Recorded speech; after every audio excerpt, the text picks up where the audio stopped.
Bapak,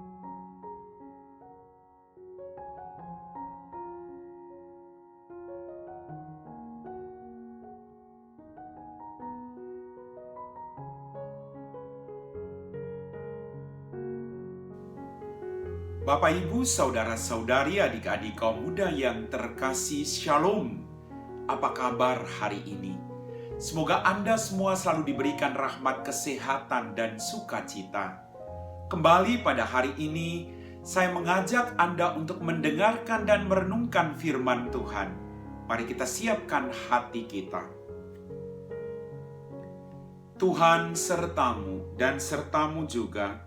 Inilah Injil Yesus Kristus menurut Santo Yohanes, dimuliakanlah Tuhan.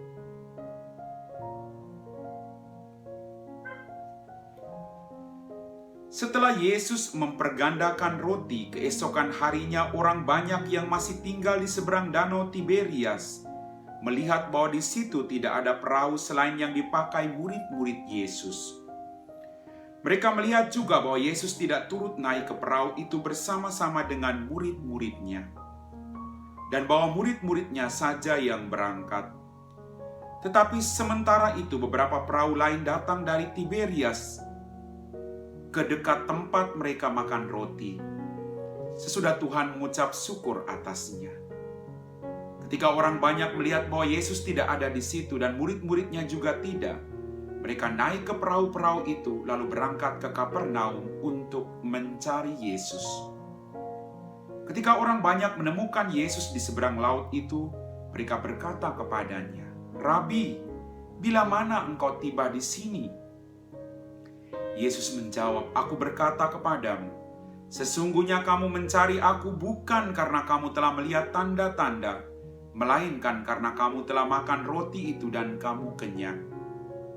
Bekerjalah bukan untuk makanan yang akan dapat binasa, melainkan untuk makanan yang bertahan sampai kepada hidup kekal, yang akan diberikan Anak Manusia kepadamu.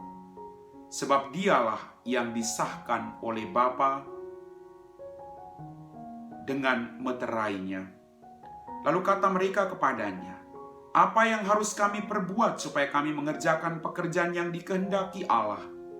Jawab Yesus kepada mereka, "Inilah pekerjaan yang dikehendaki Allah, yaitu hendaklah kamu percaya kepada Dia yang telah diutus Allah." Demikianlah sabda Tuhan.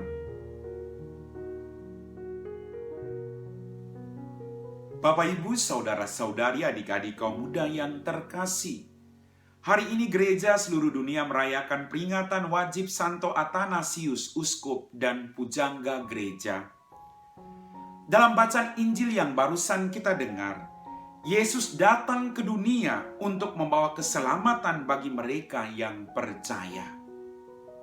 Dia datang agar kita memperoleh keselamatan. Tidak sekedar menerima Dia, tapi mendengarkan dan melakukan setiap firman yang Ia sampaikan bagi kita. Perkataan dan perbuatan Yesus menjadi tanda kehadiran Allah yang mencintai dan merangkul. Apapun yang menjadi sabdanya merupakan tanda kehadiran Allah yang merangkul Anda dan saya dalam keterbatasan hidup kita. Seberat apapun dosa kita, Kristus datang untuk merangkul kita kembali agar kita dapat merasakan belas kasih dan kerahiman Bapa dalam kerajaan surga. Bapak, Ibu, Saudara-saudari, adik-adik kaum muda yang terkasih, kita semua diundang untuk percaya kepada Yesus sehingga kita mengalami keselamatan itu. Yesus selalu memberikan tawaran kepada Anda dan saya. Tinggal bagaimana kita menanggapi tawaran Tuhan agar kita boleh memperoleh keselamatan itu. Kita diberikan kehendak bebas.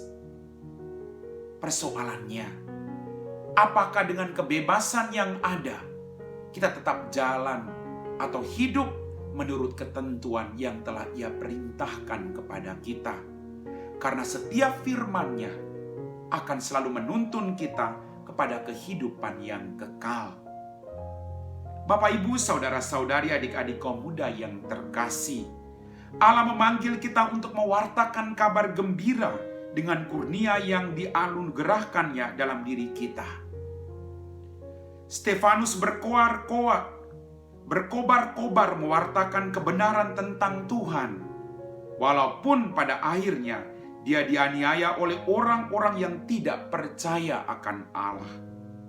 Santo Athanasius, seorang bapa gereja, membaktikan pikiran dan hatinya untuk mempertahankan kebenaran iman Kristiani dari ajaran sesat yang menyangkal keilahian Yesus Kristus. Pewartaan yang gigih akan berbuah manis.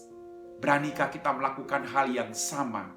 Apapun tantangannya, terus maju, karena Allah berjanji Dia akan menyertai kita sampai akhir zaman dalam tugas perutusan kita masing-masing. Amin. Bapak, Ibu, saudara-saudari, adik-adik kaum muda yang terkasih, kita semua telah diteguhkan oleh firman Tuhan. Maka mari kita siapkan hati kita untuk berdoa. Dalam nama Bapa dan Putra dan Roh Kudus. Amin. Ya Tuhan Allah Bapa kami dalam kerajaan surga, kembali kami bersyukur atas rahmat kehidupan, berkat berlimpah yang masih Engkau berikan kepada kami. Ampuni dosa-dosa kami. Pada saat ini Tuhan, kami berdoa bagi mereka semua yang sedang bergumul dengan beban yang berat. Juga bagi para biarawan-biarawati yang bekerja di tempat-tempat yang sulit, dan yang juga saat ini sedang mengalami kesulitan dalam panggilan hidup mereka. Semoga Engkau Allah yang Maha Setia memberkati mereka satu persatu, membantu mereka dalam setiap kesulitan hidup mereka, agar mereka juga tetap setia kepadamu. Kami puji Engkau Bapa, kini dan sepanjang segala masa. Amin. Tuhan sertamu dan sertamu juga. Semoga kita sekalian diberkati oleh Allah yang Maha Kuasa, Bapa dan Putra dan Roh Kudus. Amin.